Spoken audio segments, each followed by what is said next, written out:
Okay, that's it for this year. Not doing another review till next year. Finally, sleepy time. You're not done yet, old man. Shimoda, not this Gmod crap again. You have one more review to do. Can you just give the Sonic Mania bit a rest? First off, I already give that a rest. Boomsy. And second, Sonic the Hedgehog 2. Hey, you cancelled our club years ago. 1,000 years of making this retro. 1,000 years retro. 1,000! Look, I'm tired, I'm stressed, there's a fish on my head, we escaped prison in 2020, but it hasn't been shown. I was called General Bot, crazy taxi glitches, Sonic Colors? late deadlines, and did you say Sonic Colors? Wow, that was too easy. I still love Sonic Heroes and all, don't get me wrong, but Sonic Colors was when I fell in love with the franchise all over again. Granted, those two were the only Sonic games I had at the time. After many games, ranging from not so good to killing the entire series, this game basically brought Sonic back from the grave. Gravy. I knew the series more than you, I guess you could say that much. My first experience was with the Saturday AM show, along with the Mario show, I guess. And after that, I played the first Olympic games, then Unleashed on the Wii, the Storybook games, and of course Super Smash Bros. Brawl, which is the second best game in the series. I mean, Melee sucks. It's kind of the worst out of all of them. Couldn't agree more. But either way, I was a big fan of the series, and still am today. Even if there's a few f***ups here and there. And then Sonic Colors came out, and I really loved it. But you know, now I'm older and into more series such as Persona and Danganronpa. I decided to look back into this game with Retro here to see if our thoughts on this game that we played as kids have changed since we're adults now. Holy crap, I've forgotten we're adults now. This game was released for the Nintendo Wii and DS on the 11th of November 2010 Europe, the 16th of November 2010 in North America, and the 28th of December 2010 in Japan. We got the game before America did. Suckers. Sega chose the Wii and DS because of the success of the Olympic Games, and Smash Bros. If we're being serious. The DS version is a bit different from the Wii one, but that's for another review. The DS one is basically Sonic Rush, but Retro will talk about it when he does a Sonic Rush trilogy. So, is this game good? What you say, Nick Cage? Ready for another round? I'm ready, Jim Carrey. Let's go, Doc. So the story goes something like this. Dr. Ivo Robotnik, or Eggman, as most people call him. I'm just gonna call him Robotnik. Dr. Robotnik built an amusement park to say, I am sorry for trying to rule the world multiple times and nearly destroying it at one point, so come to my amusement park. That is in no way evil whatsoever. I have changed. Oh, he's nice now? Well, that's a relief. Are you f***ing serious? This right here is Cortex Strike Back all over again. But this is no ordinary amusement park. No! It's in space! No, wait, did I pronounce that right? Hold on, hey, Tim Carrey. Did I say it right? Space! Okay, thanks. But obviously, Sonic thinks it's a bit suspicious. I don't get why Tails didn't think it was, because I don't know, it's Eggman. I mean Robotnik. But he and Tails goes to investigate. And no Sherlock. Eggman was planning something evil. Big surprise. Turns out he's capturing these aliens called Wisps. Don't you mean lips? I'm not doing that. Doing what? Moving on. And converting them to mind control fuels that he plans to shoot at the planet. Oh boy, you're right, he is Dr. Cortex! So Sonic Boy sets out to the 5-chained planet. Oh yeah, he's done a Sonic CD. Shut down the generators holding the planet, and free the Wisps, or aliens as I'm just gonna call them from now on. With that said, that leads us into the humor, the writing, and the voicing.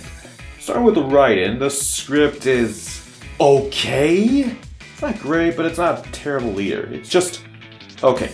It doesn't go too deep like the Sonic Adventure games or Unleash or Black Knight, but it's not at least like Sonic 06 levels of bad. However, the writers didn't even play the games before writing the script, they just looked up YouTube videos for a couple of Sonic games.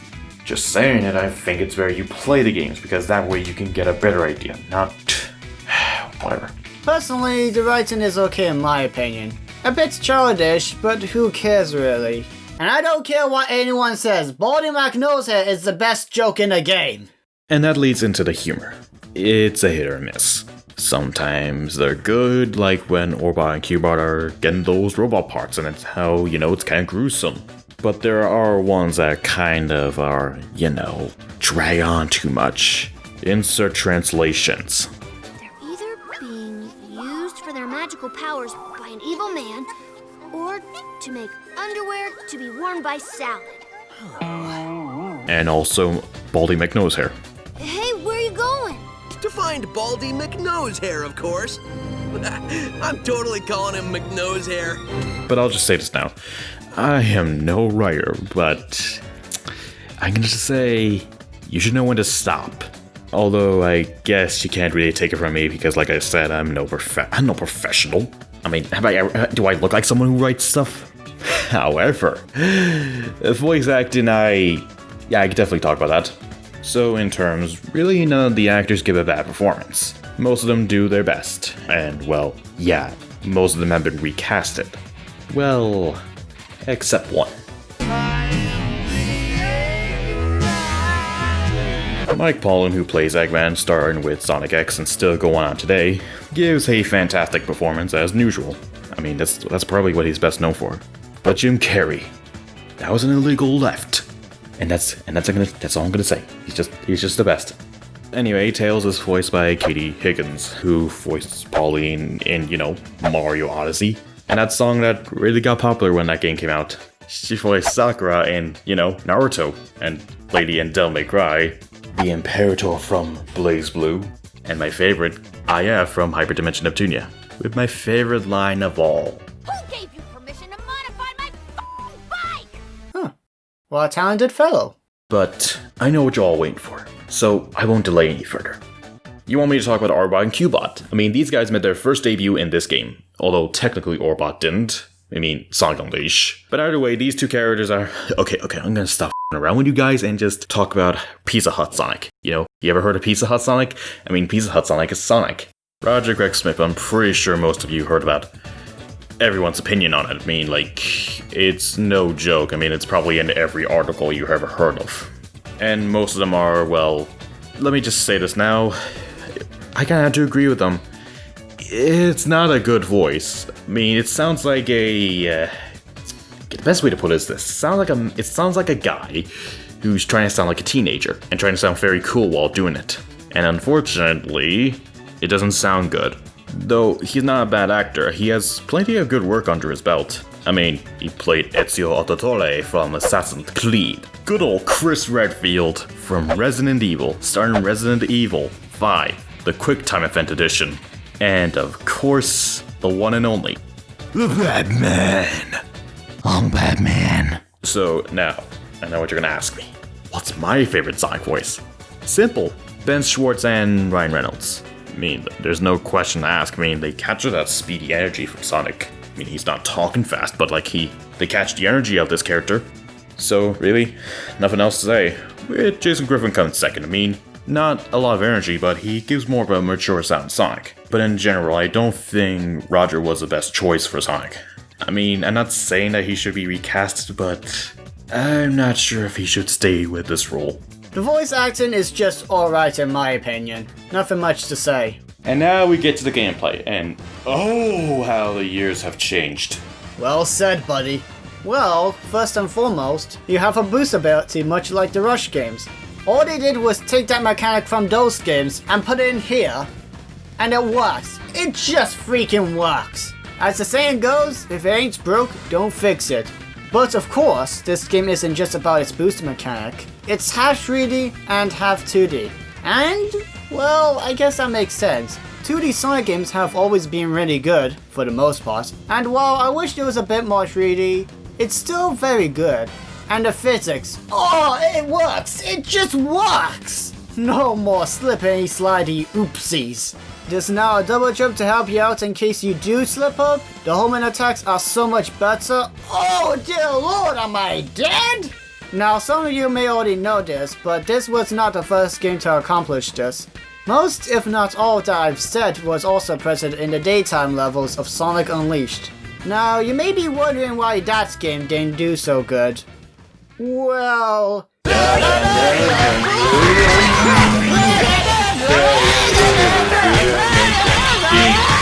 In my opinion, going fast feels great. It's just what this series needs after a few ideas.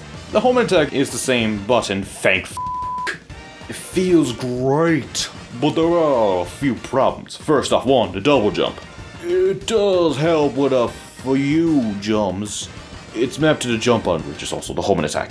I'm glad the homing attack isn't mapped to the boost button, like a certain other game. But this adds a bit of a problem. I just think it shouldn't be there. It just adds pressure to what you're about to do. So really, I think they should have just left it there. Second, sidestepping. I have nothing else to say about that except f*** that. I'm glad they fixed it in Generations, but that can all be forgiven if the stages were good. But that's the punchline. No, they're not good at all. None of them complement Sonic's terrible controls. So basically you got all these stages that literally test your patience. I'm sorry. Am I playing a Sonic game or am I playing Castlevania? Because if it's Castlevania, then you shouldn't have put the blue hedgehog there. Not gonna lie, I kind of agree with you there. The jumping physics aren't all too well in my opinion, and these stages don't work around them really. And yeah, going back, the sidestepping and drifting parts aren't as good as Generations. The double jump doesn't bother me however, but I won't ignore these few problems. However, when you're going fast, it's not on your mind and there's a lot of good old fast moments in this game. Some of the stages are a lot shorter too. Some of them way too short, but I still prefer that to the slightly longer stages in hills sometimes. But there's also these aliens. They're called lips, right? Yeah, lips. They're basically these games' power-ups. There's the light blue ones that make you go fast. Yellow lips make you drill into the ground as well as making you go faster underwater. But you can also just die. The cyan lips basically turn you into a laser. I'm a fire in my laser! The dark blue lips turn Sonic into a cube. Into a cube? The blue rings turn into cubes, but the cubes turn into rings? What? Then there's the green lips that lets you hover. Slowly. But you can also do the light speed dash into rings. Wait, you're telling me he can't do that normally, but he needs a f***ing alien to do the job. And the pink lips allow you to stick to walls and spin that. And then there's the purple lips. Or the mouth lips. Anyway, this lips lets you eat everything and it grows. Though it is hard to control when it's this tiny cute little dog. Huh. I think I'm missing one. Rocket! Oh. That... Oh, you motherfucker! Well, that lips joke was annoying. I would talk about each world, but there's not that much to say really. I mean, if I have to say anything, the aquarium park lets Sonic swim underwater. Finally! I mean, I wish he could do that in 3D, but it's still pretty cool. So let us begin with a lightning round. Eggman's amusement park. Yeah, so give me a round to the roundabout. I would like a ride on the roundabout. No, scratch it. 2 rides on the roundabout. Wow, my head's spinning! Sweet Mountain, Retro, stop eating it. Do you want to get a heart attack? Starlight Carnival Zone. You're running in space. Literally, space. Aquarium Park. An actual good water level. For once. Asteroid Coaster. Look at all those demons. Ready to take them on, my apprentice Nero. Well, my clothes! Planet Lips. I got... No, wait, I got... No, I don't. Maybe you would think of something if you said it right. So the bosses, the first one. Woo! That's a ride. Too easy. Second one. That's gonna be the best part I ever seen. 5 out of 10. Carnival Night Zone. I like this one. I like the looks of it. A bit easy, but I like the looks of it. 7 out of 10. If I'm going to be honest, they're all too easy. And it doesn't help that you have to fight all of them a second time. Well, you're right about them looking nice. In fact, the entire game looks great for the Nintendo Wii. Probably not as nice looking as Unleashed, but this is darn beautiful. Especially with the cutscenes. And the music. Oh, Jiminy Carey! This orchestral soundtrack is so amazing, from the levels to the opening cutscene. Oh, man! Reach for the Stars was a great memory for me, let me tell ya. The graphics look better than the Wii version of Unleashed, that's for sure. Of course, not like the Xbox 360 and PS3 versions. Well, I mean, they look much cleaner, and plus they're on better software, I guess you could say. And the music. Oh, does the music explode with power! Hands down, the best in the Sonic series. Anyway, time for the ending! Do you remember the first boss that you beat that was so easy? Yeah, that one. Guess what? It looks like it took a wrench of Eggman's plans. His machines failed. I thought his plan would succeed with a super laser. Wait, hold on. His machine failed, just like... Huh. And then Sonic starts running. Persona! What the heck, Brian? I had a perfect joke for this! Well, too bad. I ruined it. Anyway, after running into this BS robot, we fight the final boss, Eggman. He uses the alien's powers to try and stop us. Okay, that does it. It's fine, really. That's it. Is it really, Retro? That's pathetically easy, like those other bosses. You don't even get to hear the full theme. Anyway, Sonic runs more, and gets sucked into black hole, saved by Lips. And that's it. Oh, and Tails gets the translator working. It took you long. Just why did it take so long? But I'm not done yet! There are these red rings scattered throughout the game. Some of them are hidden, but collect enough of them and you unlock a level in the Sonic Simulator. There are small basic levels that kind of remind me of the older games. That's actually pretty cool. But hold on. What the... Wait a minute! What's cool about this is that for one, you get to play as your Mii, which is always a pleasure. But hold on, that's not me! Who are you? And you also get to play with a friend. I'm not too comfortable about high-speed gameplay with a co-op friend if I'm gonna be honest. Oh yeah, I nearly forgot about that. Man, if there was only someone who looked like a me. I can't think of anyone. Only a weirdo would do that. Anyway, time to get those Oh no! Chaos Emeralds. Did you just literally censor me, you son of a... Speaking of which, once you've beaten a certain stage, you get a Chaos Emerald. And once you collect them all, you get to play as Super Sonic in the normal stages. Now, let me just say that this is awesome for a 3D Sonic game. He controls alright for Super Sonic. However, it's not worth collecting every single red ring for 3 stinking hours. Especially since there's nothing left to do in this game. He's also not that great when it comes to the platforming parts of the stages, to which I remind you, there's quite a lot of them. And that's Sonic Colors. What do we think of it? Honestly, looking back, not as great as I remembered, but I still think it's the best Sonic game in a while back then. In my honest opinion, looking back, this game brings back a lot of nostalgia for me. This game is still flawed, but it's part of my childhood. The music and the gameplay. It really brings a lot back. Even as an adult, I still believe this game is worth the money. This game is very easy, with a childish story and a lot more 2D Sonic than I would have wanted. But regardless, there's a lot of redeeming qualities. I mean, for Meatloaf's sake, there hasn't been a good 3D Sonic game back then since Heroes. Or Adventure 2 if you really want to hear my fave. Whatever. I'd also say buy this, but probably not over generations. Can I rest now? My back is killing me. I think I know why you want to rest. Why? Because you don't want to celebrate Christmas! How is that supposed to end this season? And that's everything for this year. Thanks for watching. If you enjoyed this review, please like, comment, subscribe, and share this with everyone you know and love.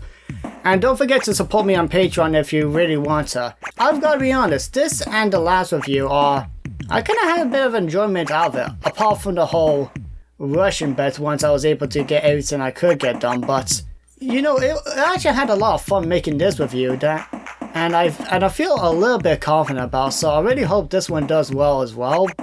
But if you just, you know, you don't have to like it, you know, it's a good one, it's good there. So you know, I'll see ya January.